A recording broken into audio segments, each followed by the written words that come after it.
నమస్తే. నమస్తే. నేను దాసి నాగరాజు, భారతీయ జనతా పార్టీ ఎస్సీ మోర్చా రాష్ట్ర అధికార ప్రతినిధి తెలంగాణ. ఏదైతే ఈరోజు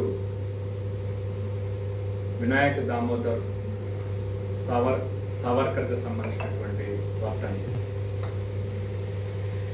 వారు ఒక దేశ భక్తుడిగా, స్వాతంత్ర్య సమరయోధుడిగా, హిందూ సమాజాన్ని జాగృతం చేసినటువంటి, హిందూ సమాజం కోసం వారు జీవితంలో అనేకమైనటువంటి సంస్కరణలు, సిద్ధాంతాలు ప్రవేశపెట్టినటువంటి ఒక గొప్ప వ్యక్తిగా భారతదేశానికి, భారతదేశ ప్రజలకు సుపరిచితులు.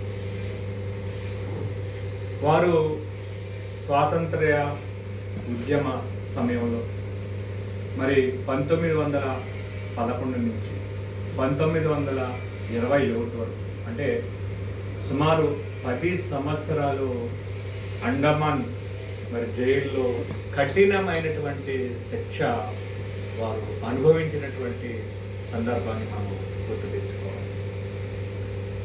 వారు భారతదేశ ప్రజలను, ముఖ్యంగా హిందూ ప్రజలను, మరి మన దేశాన్ని పుణ్యభూమిగా హిందువులు కొలుసుకోవాలి, మన దేశాన్ని మదర్ ల్యాండ్, పితృభూమిగా మరి మన దేశాన్ని కొలుసుకోవాలి, హోలీ ల్యాండ్గా మన దేశాన్ని మనం గుర్తించాలని హిందూ ప్రజలను మరి వారు హిందూ ప్రజలకు సూచించినటువంటి సందర్భాన్ని, వారి రచనల్లో చెప్పినటువంటి సందర్భాన్ని మనం గుర్తు తెచ్చుకోవాలి.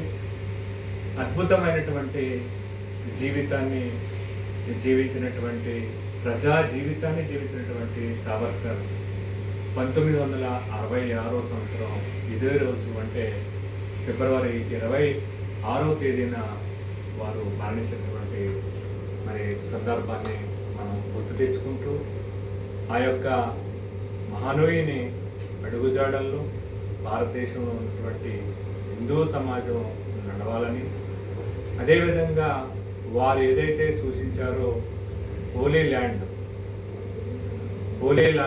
భారతదేశాన్ని హోలీ ల్యాండ్గా మనం గుర్తించాలని, అలాగే మరి మదర్ ల్యాండ్ అంటే పితృభూమిగా లేదా మాతృభూమిగా మరి గుర్తించాలని హిందూ ప్రజలకు ఏదైతే వారు సందేశం ఇచ్చారో, అదే విధంగా భారతదేశంలో ఉన్నటువంటి హిందూ సమాజం అలాగే ప్రజలందరూ కూడా భారతదేశాన్ని గౌరవించాలని, మరి భారతదేశ అభ్యున్నతికి, భారతదేశ అభివృద్ధికి భారతీయ జనతా పార్టీ నేతృత్వంలో ఉన్నటువంటి కేంద్ర ప్రభుత్వానికి సంపూర్ణ మద్దతు తెలియజేసి ప్రభుత్వానికి అండగా ఉండాలని మీ అందరికీ కోరుకుంటూ సెలవు తీసుకుంటున్నాను. భారత్ మాతాకి జై.